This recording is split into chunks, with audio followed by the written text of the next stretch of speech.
Okie dokie. So we got Michael and Steve all the way from Luxembourg. So thank you very much, guys, for making it all the way out here. Can we give them a warm round of applause? They're going to be going through a threat sharing platform, which they will be describing shortly. Excellent. Thank you very much. Thanks for being here. I am Steve Clement. I am indeed all the way from Tokyo, actually, which is where I am currently based, but I am initially from Luxembourg, and Michael is my teammate from Circle Luxembourg, and we will be talking this morning about a little threat intelligence sharing platform called MISP, which some of you might know. This will not be a very technical talk. I hope it will be an interesting talk. I will sort of underline a certain aspects of the platform, and then finally Michael will show us some real life features that have been recently implemented to make threat sharing a little bit easier. We are from the Computer Incident Response Center in Luxembourg, and we are not selling you anything. We are talking about free and open source software here, and our main goal during this presentation will also be to motivate you to share your indicators of compromise. So if anything, it should really get you started thinking about, okay, what do I have I can actually share with a community at large. I'm a security analyst for Circle, as I said, and Michael is... Hi, I'm Michael Hamm, and I work mainly in the field of incident response and in forensic analysis. Okay, now we got it. It's a pleasure to be here. Thank you very much. Okay, let's get started. How did MISP come to be? Basically, back in 2012, there was a malware researcher at the Ministry of Defense of Belgium who was reversing a piece of software, and he noticed that he was not alone. And as a matter of fact, quite a few people reversed this particular malware, and he had no means of sharing his findings in a unified and easy way, apart from sending random emails around and just like tweeting and stuff like that. So he thought, okay, I need a tool, and he fixed his problem by developing a tool called the Malware Information Sharing Platform. Ever since then, MISP has been born, and because in the beginning MISP was a NATO project, after a while the funding dried up. One of the more common questions we get is, okay, why is Circle MISP? What is Circle doing in this equation? Well, we basically didn't want to let this particular piece of software die, so we got together with NATO and we told them, okay, open source the platform and we will take care of fostering the community and the developers behind and around MISP. And ever since then, it is a community-driven project where anyone and everyone can participate if they wish so. For people who speak a little bit of legalese, it is a dual GPL license, which means that the core and everything around is GPL licensed, and then plus if you make a contribution, you get also a personal license, which means if we want to change the license of MISP, we have to ask all our 1,500 plus contributors to change the license. This is a mechanism to avoid commercializing MISP, because we do not want the software to go to commercial. So it's a bit of a fool's card. Why do you need a platform like MISP? Well, because there is not much in that realm out there. Apart from the big vendors, there are no open, easy-to-use platforms that are in some kind standardized. Because that was one of the other big things we noticed is that there are no real there are no dictionaries out there, so we all talk the same thing. There are no proper exchange formats that can talk on a machine level between machines. For fans of Stix out there, Stix 1 is dead. Long live Stix 2. Stix 1 is awful. It's an XML container. It was kind of broken from the beginning, and we did not want to use that. Thus, we created our own MISP format, which also everyone can contribute to. Who uses MISP? Mainly information security people, but it can be tailored to any sector. Currently, we sort of have been approached by the financial sector because there's a lot of fraud going on, and thus quite a few features have made their way into MISP to make the financial sector to basically make the indicators the financial sector might share more compatible with MISP. Quite a few law enforcement agencies also use it to share not only indicators of compromise, but also indicators of persons, because that is also something that you can do. Intelligence analysts, of course, as well. And another thing that is really great with the platform is that anything that goes into MISP or anything that gets developed in MISP has always automation in mind. It is for us one of the ultimate goals to expose everything to our API on the backend, so that you can just include it in your security tool chain at any level. And thus, all the information that gets put in can also easily come out and basically talk to your appliances in the backend. A few words on the model of governance. We have a core project team that kind of decides what really goes into MISP, because the core is an information exchange platform, and that is it. And that will be the core for forever.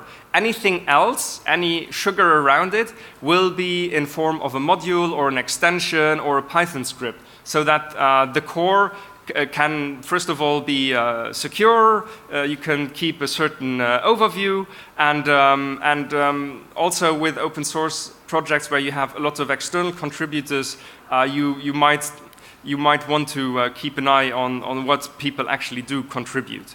We have quite a lot of trainings where development gets pushed along. Our goal usually is during a training to find edge cases or to find bugs with the people we have as in our training sessions. Once a year we have a summit where the communities come together and basically discuss what the future of MISP should be, whether we are still on the right track or whether we should put ourselves in question in terms of anything around our information sharing platform. Our main communication channels is, besides sometimes email, actually GitHub, where you can easily open issues and even ask a certain amount of support questions surrounding the software. We also use something called Gdpr, which is a chat extension to GitHub, if you want, so where you can discuss any developments that go on within MISP. The core project is written mainly in PHP, using a little framework called CakePHP. This is historical. One of the lead developers was, and still is, an excellent PHP developer. And who would have known that if you have enough passion, brains, and a sense for security, even PHP can be secure. So I think, yeah, maybe in the beginning PHP was a catastrophe, but come on, it's been more than 10 years, or I don't even know how long ago PHP got actually invented. But a lot of it is also written in Python 3. Why Python 3? Well, first of all, Python 2 is dead. Python 3 is the way to go. And it gives you an outstanding flexibility in just writing your own code if you want to quickly extend MISP in its functionalities. It's a language that is rather accessible, so we wanted to keep it as easy as possible for people to get started on hacking some modules in MISP. A couple of neat features as well. False positives are a huge problem if you have a lot of data, and with that, the warning lists have been born, where basically you have a lot of little JSON files that describe which attributes the system should be warning about. For instance, if you have a Google IP address, there is a JSON warning list for all the common Google attributes. You will get a warning, okay, careful, you're just now submitting an indicator that might be bad if you push it to your firewall. One of the newest additions are the notice lists, and a notice list is similar to a warning list, but it basically also checks attributes, categories, and objects. Michael's going to talk a little bit about objects later on, but the notice lists are mostly for compliance issues. You might have heard of GDPR, and all of a sudden we had to think about being GDPR compliant. In our view, we are GDPR compliant. We actually have written a small paper about it, why we think that is so. Why do I say we think? Well, because it's very new. There's no case law yet, so we will see. Hopefully someone sues us to actually make a point whether we are GDPR compliant or not. Otherwise, laws make no sense. But mostly with the GDPR notice list, if you enter any personally identifiable information, you get a certain warning again. It basically flashes red and says, careful, there is something GDPR related in your event. And that can be extended because it's a fairly simple JSON format to any other upcoming legislation as well, and I am fairly sure that that will happen. Or, for instance, you're a rather large hospital, maybe you have some internal rules that your security analyst needs to take care of. Well, then you can have a notice list on the internal hospital rules, for instance. One of the most loved features are the taxonomies and the galaxies. This is basically to declutter the jungle of random names we give some threats or threat actors. Initially, we came up with the taxonomies because we noticed that everyone had a different way of writing TLP-RED. So that's a traffic light protocol, and some people would write it TLP-red, others TLP::red, others would just write red or white, and that is a pain. Machines are rather stupid, so basically we came up with the taxonomies where we would actually just define how TLP-red should be written. We use a very basic triple tag system to achieve that, but of course everything has its limits, and once we noticed, okay, triple tags are fun, but if something gets a little bit larger, like a big APT group that has 50 different names because the vendors were drinking very weird coffee and just really had to mark it up some attacker, in the Galaxy you can basically then more easily describe these larger contextualized pieces of information. Here is a very brief overview on how MISP actually works. In the beginning, there is an event. An event can be a little bit of everything. An event can be an attempted intrusion, an event can be an intrusion, but mostly an event should be the initial scaffolding to describe what your attributes, so your actual indicators of compromise, like IP addresses, maybe banking numbers, maybe telephone numbers, are describing. And because we had distribution in mind, all of these events can be shared with the community at large, whoever is actually connected to one's MISP instance. And by having these interconnections, such an event can then be shared and extended in between all these connected MISP instances, which basically allows you to have a very, very rich network of interconnected machines that have events with valuable information.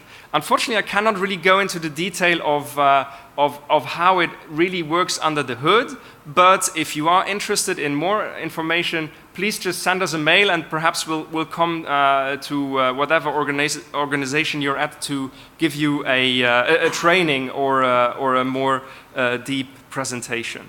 As a side note, an attribute, so for instance an IP address or anything else, can also only be shared on its own. So basically you don't want to share an event because maybe this has been an internal investigation on a potential breach, but there are some attributes that are interesting. Well, then you can decide, okay, I just want to share these couple of attributes with either my local community or perhaps other interested communities around your MISP instance. And with that, we are at the communities side of things.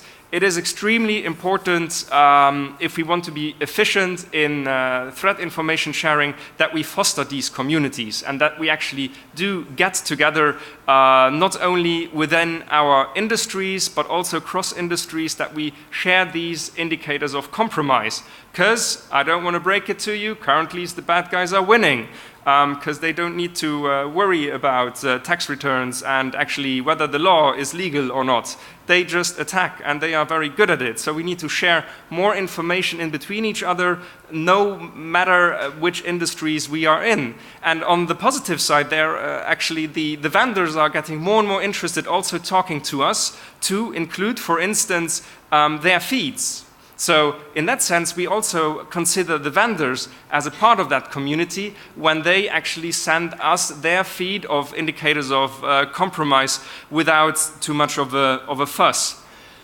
Sometimes communities have rules to join them, and I will just point out the first community, for instance. And the first community is a big forum of incident responders, and there, of course, because this is a trusted community, you cannot just apply to get into that community to see the information the incident response teams are sharing. A more lax community in that sense is the Circle community, where over 800 organizations are already participating in not only sharing information, but also only consulting information. So if you, at this stage, don't want to share your indicators, well, then just be a leecher. Just suck out the data out of our instance, take a look at it, and make up your own mind whether that is actually interesting data to not only consume, but perhaps you get also inspired in sharing some of your indicators that would make sense to the community at large.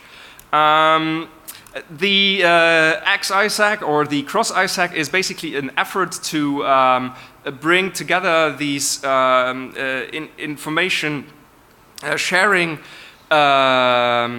centers to information security centers to cross sector share information, but it's kind of new, and we're actually quite happy to see that perhaps even in Australia people also have a very similar idea than that.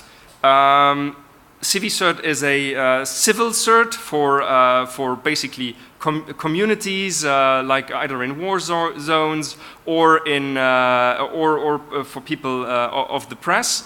The Fidelis Barncat database is an example where a vendor feeds back their feeds to MISP. I already talked a little bit about the first MISP community, and of course, because NATO was one of the initial believers in MISP, they also still have their communities. I will not talk too much about feeds. A feed is just a data stream that you can ingest and then basically either implement into your event stream in your MISP instance or only consult it to make fast lookups. And if you want to roll your own feed to share it either with connected communities or not, you can use the MISP feed generator. And so one last word, if you want to play around with MISP, just go to mispproject.org, and there basically you can download a virtual machine that is set up for your usage. You just log in, and it basically just works. And with that, I hand it over to Michael. Thank you, Steve. So last year we were here to make a talk about MISP. Is somebody in the audience who was there too? Or at least a few. That's very nice, yes.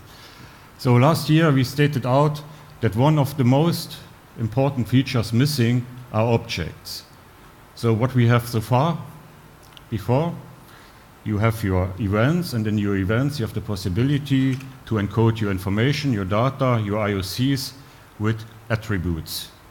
Yes, for example, here we have attributes for IP addresses, and we have a suspicious domain name. We have www.circle.lu. It's a very suspicious website. So this was already quite powerful and useful, but something was missing, yes? We miss the context in between. For example, the information which IP address is now directly related with those host name. So now with the objects which are implemented now, we have those possibilities. Now we can create, in this case, we created an IP port object, and this object includes the IP address, the host name, even the port, and we see that they belong together. So we created the context in between. To create the object in MISP is quite simple because there are templates. There are templates for all kinds of objects, and on the menu, on the left side, you have the option Add Object, which brings you to a selection of objects. In this case, I select the email object, and in the email object, I have the usual possibility to make the usual email fields, for example, reply to, or from, or email body, and so on, and to enter my content into these fields. So it's quite easy to create those objects. You also can add some metadata, you can add some comments, and you can fine-tune your distribution level.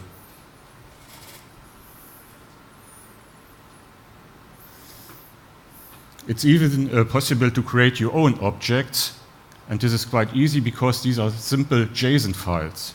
Probably if you're keen with, known with MISP, you already see how taxonomies, how galaxies, and warning lists are defined. So it's all in JSON files. And also for the objects, you can, you can create your own definition. So keep the finger away. You can go on the GitHub site to see what kind of objects are already predefined. It's round about, or I would say even more than 60 objects are defined right now. And you see the basic skeleton of the object template. You can add your name, you create a UUID, and you have the possibility to define what attributes you like to have in your object. You even can define which of the attributes are required, and you can fine-tune this.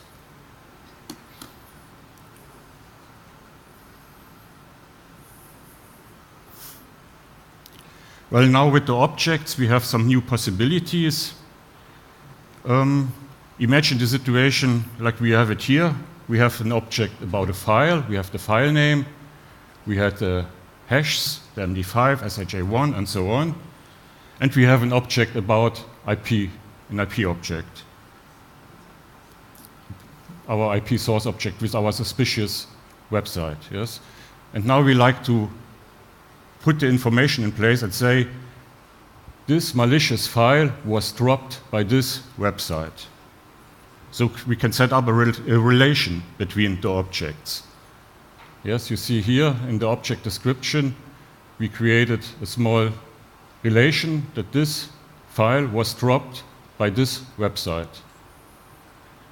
We create some additional relations here. They are not visible because the attributes are above. We say, for example, that several IP addresses are affected. Several internal IP addresses are affected. Now, the information is there, but it looks not very human readable at this point.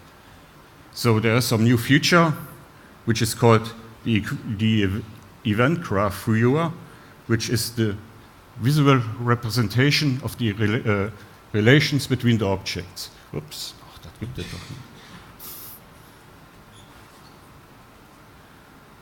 So I should keep this away. Now I need it.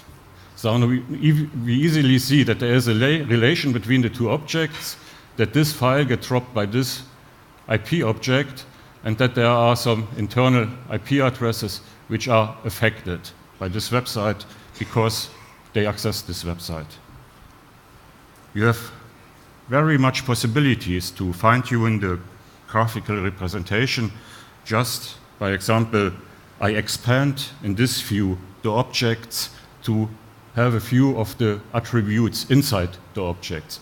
You can rearrange the stuff, you can make hierarchical view, tree view, and if you like to edit, add or delete some information, some objects, some attributes, or some references, you must not go back to the text representation. You even can do it inside those viewer directly.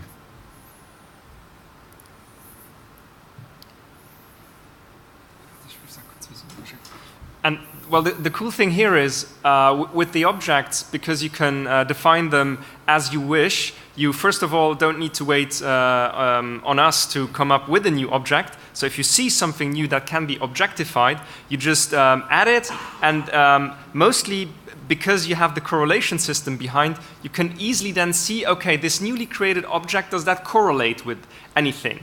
And that might actually give you a better insight into your current threat landscape within your organization, whether what the new stuff you have seen, whether that is actually relevant, and you can perhaps even make conclusions on how this relates to other things you have seen in the past, to at least do some kind of attribution. So MISP basically is a platform which supports cooperation between organizations, between communities, and you see events of third parties. Now imagine there's a third party, they have an event, they created an event, and you say, oh, I have exactly the same stuff in my company. But I see, I find out some more information. I find out some additional IP address, some additional files with hash values. And your idea is now to enrich those events with your information. So before, you had the possibility to make a proposal. You propose to the event, I have additional information, and the third party then had the possibility to say, oh yeah, that's great, I accept this, and enrich their event with your information. Or they just say, no, I don't care, or even they don't read your proposal. So that's tricky. Because you do not have the possibility to modify their event. And you also do not like to copy-paste all the data, create your new event, and copy-paste all the existing data into this event. So now we have a new possibility to create extended events. And in the extended events, basically you create your own event, and you say this event extends an existing event. And you just have to add the UUID of this existing event. Then you can create your own objects and your own attributes as usual, and you never touch the original data, and you keep full control of your own data. This is the view when you create an event in the GUI, because you can do everything with the API, but the GUI is a little bit more visual. That's why it's usable for the presentation. So you can, this is the view when you create usually a common event with the with the GUI. And here you have now the new field extended event, where we copy the UUID of the existing event. And we already immediately see a preview. So we create event 183 here, and we like to extend event 182.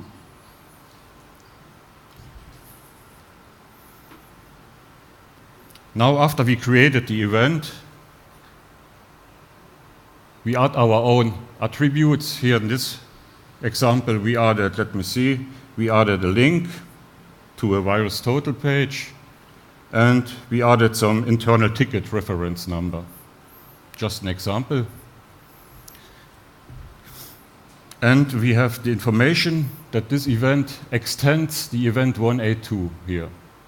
This is a kind of an atomic view. We just see our data at this level, but you see the small magnifying glass here next to those information. If we push that button, then we switch to the extended view, and we see the full-blown event with our data along with the existing data of the other event.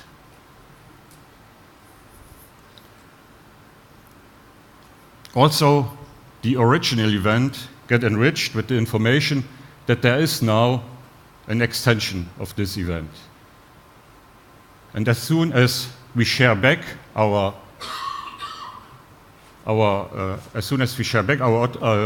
extension with the third party, they can even also access those information.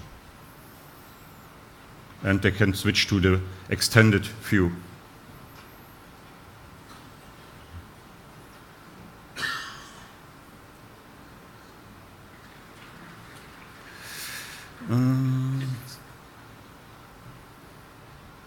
Da fehlt was.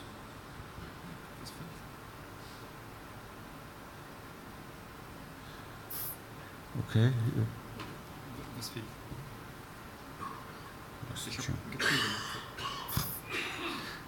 Machst du dann weiter? One thing we haven't fully shown now is the capability to include third-party modules, third-party tools via the enrichment system. For instance, here we have the example of a ticketing system. If you have like any ticketing system that might be able to enrich this particular event, you could just very easily write a module that goes and queries your internal ticketing system, whatever it is, and then just enriches the current event with information from that ticketing system. For incident responders out there, we basically have very tight integration with a software called the Hive, which has an enrichment system called Cortex. And basically, the Cortex enrichment system is compatible with MISP, and the MISP module system of enrichments is compatible with the Hive. And why is that important? Not because the Hive is great, but because then you have a very good example how integration already works. So if you have your own system you want to integrate, you now already have a good, basically a good template on how you could make it happen. In essence, and in sort of conclusion, this is all rather new. We haven't been sharing that much data in such an open fashion for very long. So as we together go on this path of sharing indicators, we should sort of work together and also fail together. And that's also a thing. A lot of people ask us, okay, yeah, but what if I leak data? Well, it might happen. Sometimes people make mistakes. But then at least you can already think now how you would actually mitigate such a leak. And as you've seen, we have quite a few checks to prevent such a leak of happening, but you know, shit happens sometimes. And so in conclusion, yeah, please share your indicators, because everyone can then actually benefit from it. And if you want to get more involved in the MISP project, just either come to the MISP Summit, which is this rather large event where all MISP communities that are interested actually come down to Luxembourg, and where we share our ongoing developments. And by chance, it happens also during the Hack.lu conference, which is it's basically very similar to this conference, apart that we only have 400 people because we are a small country. But the big advantage there is because it is so small, you actually get to talk with most of the people who present there. And I would gladly take your criticism, your questions, your doubts, your praise, and we thank you. Thank you very much, Steve and Michael. Now, there weren't any questions submitted via the application, so if there are any questions from the floor, just raise your hand and I'll run straight over. No? I've always wanted... Oh, sorry.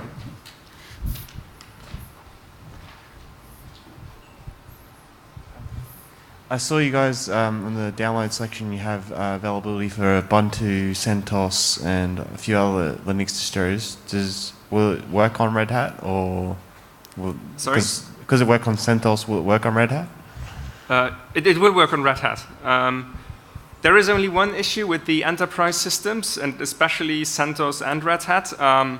If you want to install Python 3, all of a sudden you have broken a very weird license agreement with the company that you are now installing very bad and unsupported software, which honestly is fairly ridiculous because the Python clock says in 1 year and a couple of months Python 2 will be not maintained anymore. Thus, you could even argue it's already now sort of a security risk.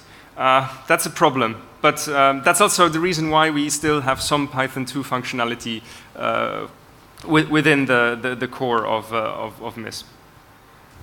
Were there any other questions? There we go.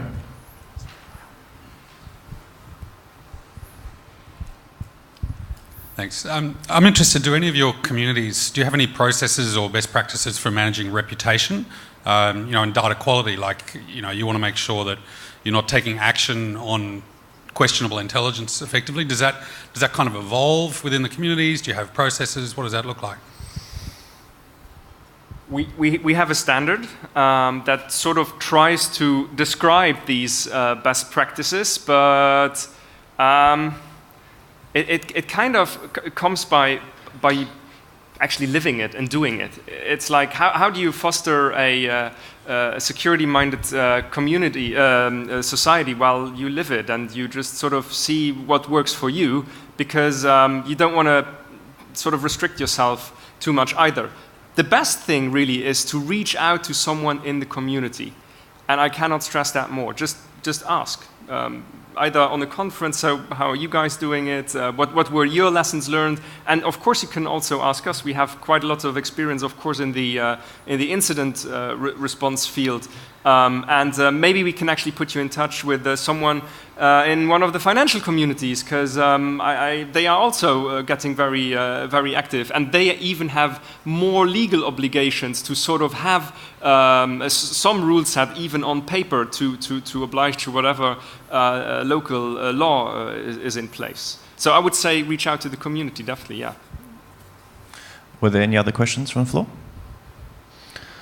All right. So there's one in the back. Sorry.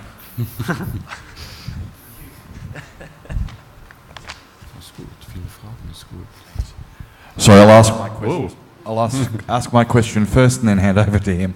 I was just wondering, you mentioned its integration with Hive. Are you familiar with Request Tracker by Best Practical, otherwise known as RT? Just wondering how well it integrates with that. Yeah, we use it. We actually, in our cert, we use RT, but we have unfortunately no integration because, well, we don't really have neither the manpower nor the knowledge to do the integration ourselves. And so far, we didn't really have the need because there is the Hive, and we might eventually just switch to the Hive. So we haven't really pursued the area of RT. But I do know for a fact that perhaps this hosting organization is also taking a very deep look into RT MISP integration.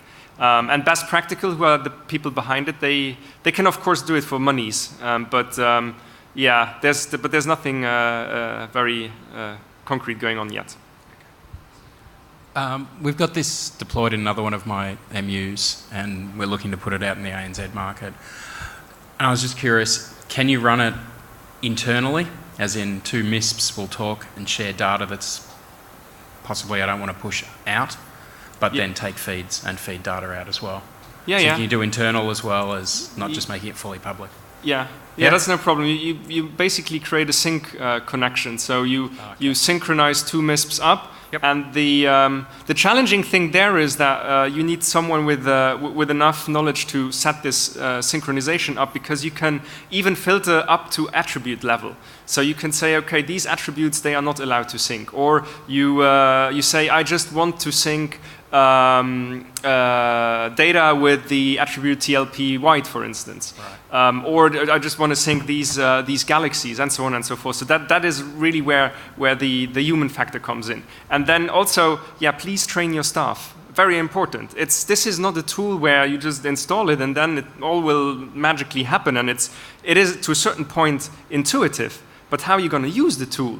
That's a different story. You have to learn that stuff. It's a Swiss pocket knife, and if you don't know how to properly use it, you might just cut yourself.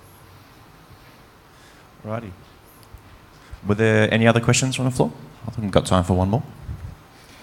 For those that didn't catch Mike's talk yesterday, he was discussing MISP, as you mentioned just then.